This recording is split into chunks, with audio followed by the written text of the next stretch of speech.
tem um máximo no Brasil, eu não sei como funciona a aposentadoria brasileira, tá? Mas existe um máximo que você ganha na aposentadoria? Aqui nos Estados Unidos existe um máximo. Se você der, né, se você fizer a aposentadoria durante seus 30 anos de trabalho, né, você botando dinheiro, você pode chegar a ganhar o máximo, né? O máximo são 7.000, é um teto, né? No caso, teto. Alguém falou 7.000? Alguém falou 8.000. Alguém falou 8.000. Então, 8.000 é o máximo. Nos Estados Unidos, o máximo são $2.800, tá? É, aqui nos Estados Unidos, se você mora na Califórnia e você fizer $2.800, você não tem como viver na Califórnia, tá? Não tem como viver com esse dinheiro. Por isso que a gente tem a nossa aposentadoria e nós temos uma aposentadoria privada. O povo americano, ele faz muito disso, tá? Por exemplo, eu estava no meu trabalho. Um dos problemas de largar o meu trabalho de 20 anos é que eu larguei a minha aposentadoria, né? Larguei a aposentadoria. Mas mesmo eu tendo a aposentadoria do Estado, né, que você paga todos os cheques que você recebe, você tem uma aposentadoria privada. Por quê? Porque a aposentadoria do governo não é suficiente. Isso se for o máximo. O máximo seria 2.800. Quase ninguém faz 2.800 aqui nos Estados Unidos. Então, se você for realista, você vai fazer $1.400 por mês. Cara, não dá para você pagar suas contas com $1.400 por mês. Aí você tem uma aposentadoria privada que você faz para você ter uma condição de juntar com essa aposentadoria para que você possa sobreviver. Mas é muito complexo, tá? E a mesma coisa do Brasil, acredito eu, muitas pessoas falam que no Brasil o teto é 8.000, mas quantas pessoas fazem 8.000? Não, aqui nos Estados Unidos o teto é um salário. O teto é um salário mínimo, basicamente, né? O teto aqui é um salário. Então, e no Brasil, quantas pessoas fazem o teto? São poucas pessoas ou muitas pessoas, né? Fábio, a preocupação dele não é pelo roubo, mas sim porque eles estão descobertos. Exatamente, Tata, você matou a jogada. A preocupação dele é que o governo Lula vai derreter. A preocupação dele é que o governo Lula vai cair. A preocupação dele é que ele vai perder a popularidade. Porra! E o povo que foi roubado? Você não tá preocupado com isso, não? Entendeu? Aí, não, mas isso começou na época do Bolsonaro. O Bolsonaro já alertava pra gente isso. E o Bolsonaro sancionou uma lei para evitar isso. Mas o governo Lula derrubou essa lei e continuou apoiando os bandidos. E bombou na mão do Lula. Entendeu? Se você tinha 10% das pessoas sendo roubadas, agora você tem 100%, 90% na mão do Lula. Entendeu? Então, é um rombo, e rombo, e rombo, e rombo, e rombo, e rombo que a gente está vendo. São muitas coisas. Entendeu? Mas, ao menos, a gente tem que estar feliz. E é aquela coisa, pessoal, que o Lula tá roubando, todo mundo sabe. A questão é, o roubo do Lula vai explodir? O roubo do Lula vai ser exposto? Foi exposto. Então, agora cabe à direita usar isso para o seu benefício. Tá? Cabe à direita usar isso para o seu benefício. Eu acho que isso é importante que a gente use isso. Use para o seu benefício. Vamos falar do Lula roubando o seu pai, roubando sua mãe, do governo Lula sendo governo ladrão. Precisamos enfatizar isso, porque é isso que não vai dar a nossa vitória. Sou microempresário, precisei de um empréstimo de 10.000 para alavancar meu pequeno negócio. Não consegui. O gerente queria que eu deixasse minha mãe como garantia. Porque o Brasil, o Ricardo, ele é totalmente contra o empreendedor. O Brasil é o país que quer o povo na miséria. Ele quer o povo, que o povo seja dependente do Estado. O povo brasileiro ainda não aprendeu o que o Ronald Reagan ensinava lá atrás. Você não pode depender do Estado. O povo ainda depende do Estado, cara. As pessoas de direita no Brasil dependem do Estado, mano. É que eu tento explicar para as pessoas. Os Estados Unidos são 50 estados.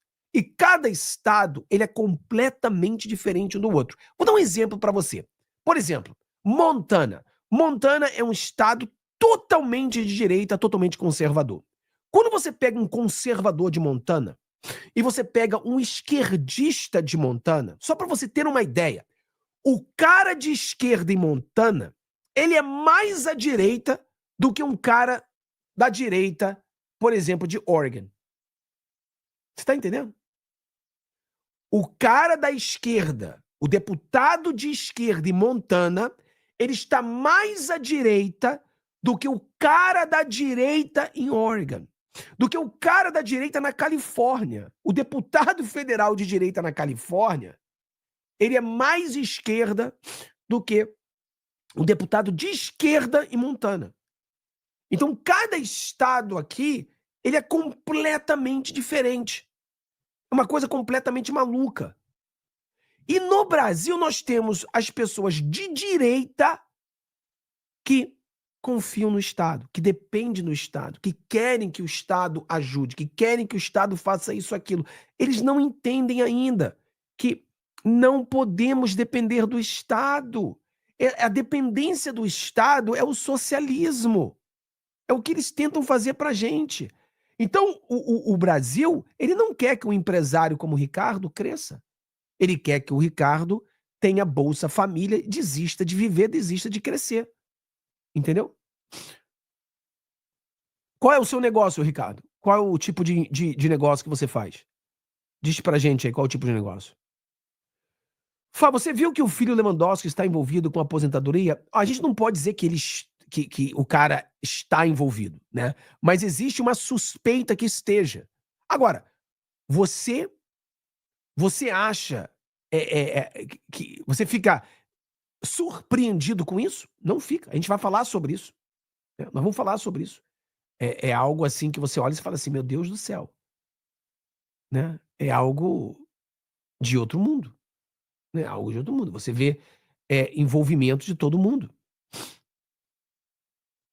É uma coisa assim de outro mundo.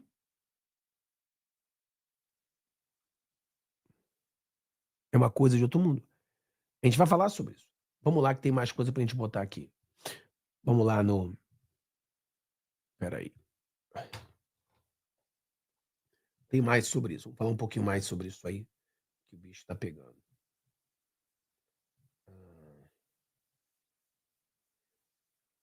Peraí, vamos lá. Falar um pouquinho mais sobre esse jornalista aqui, o Boris Casoy, né? Eu sempre esqueço o nome desse cara. Sempre esqueço o nome desse cara. Mas esse aqui é um dos bons ainda, um dos que ainda faz jornalismo, né? Essa é a grande verdade. A gente não tem mais jornalistas no Brasil. Vamos lá. Vamos lá. Deixa pra mim se o som tá legal, pessoal. Mas não nos omitimos, afirma Lupe sobre INSS. Deixa eu voltar aqui porque não deu pra ouvir. Peraí. Mas não nos omitimos, afirma Lupe. Não deu para você ouvir, mas ele falou assim, ó, tem muita safadeza, mas não nos omitimos. É isso que ele quis falar, tá? Sobre INSS. Ele tem uma entrevista aqui. Ele sabia, gente, tinha sido informado que grande parte de pensionistas, grande parte de aposentados estavam sendo roubados por entidades que tinham ligações com o governo, autorizadas pelo governo. Ministro da Previdência diz à Folha que fraude em descontos de benefícios é herança de governos passados e que associações serão punidas. Tento resolver, mas não sou Deus. Olha, não é verdade. É verdade que começaram em governos passados, mas ganharam um belo impacto no governo Lula.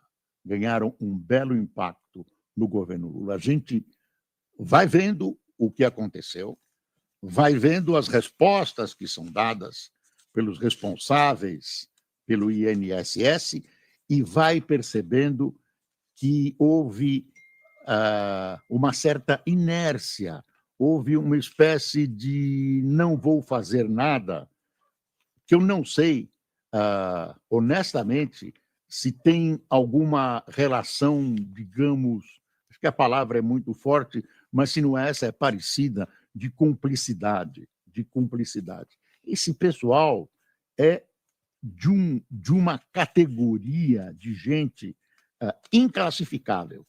Eu quero que o governo apresente os suspeitos, os responsáveis, né? Tem toda uma cadeia de responsabilidades, existem fatores de controle que estavam nas mãos dos dirigentes, havia denúncias, mais de uma, denúncias que chegaram ao governo e o governo reconhece, né? Não tomou providência nenhuma, E aí nós temos essa catástrofe que é a população mais pobre, mais dependente, né? menos protegida, sendo rapinada, sendo roubada via INSS. Não adianta tentar pôr a culpa em outros governos, não adianta tentar pôr a culpa na lentidão da máquina. Isso é uma ladruagem, uma gatunagem da pior espécie. Eu já comparei. Isso é como roubar lanche de criança. É de uma crueldade imensa, né? Mexer com a população mais pobre. Eu acho que num país sério, cairia toda a hierarquia que envolve esse episódio, começando pela queda do ministro Lupi. Eu não vejo condições políticas para isso. Talvez esteja enganado, porque o presidente Lula depende do PDT, do partido de Lupi, para manter a sua frágil base no Congresso.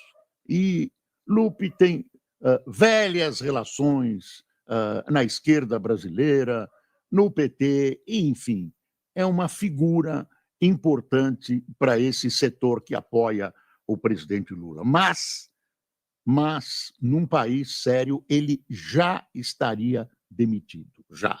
Tem uma notícia aqui dizendo que o presidente Lula é do valor. Lula reúne auxiliares nesta segunda-feira para discutir situação de Lupi. Não tinha que reunir auxiliares nada, tá, presidente? O senhor era outro em outros mandatos. O senhor tinha que demiti-lo sumariamente. Senão, a culpa recairá sobre o seu governo como um todo. E seu governo, se o senhor não sabe, é dirigido por um cidadão chamado... Aí você vê, né? Esses jornalistas, cara, são tudo cúmplices no final do dia, né? Ah, você era diferente. Diferente era o cacete. Ele roubava no primeiro governo, no segundo governo, no terceiro governo. Ele sempre roubou, sempre foi igual. Diferente é o meu ovo. Cara, dá nojo de ver, né? Os jornalistas falando uma merda dessa, né? Sim, falou um montão de verdade, mas no finalzinho sempre fala essas besteiras, né? Não, que o Lula, você era diferente. Diferente é o cacete. Ele sempre foi a mesma pessoa, o mesmo bandido. Sempre foi.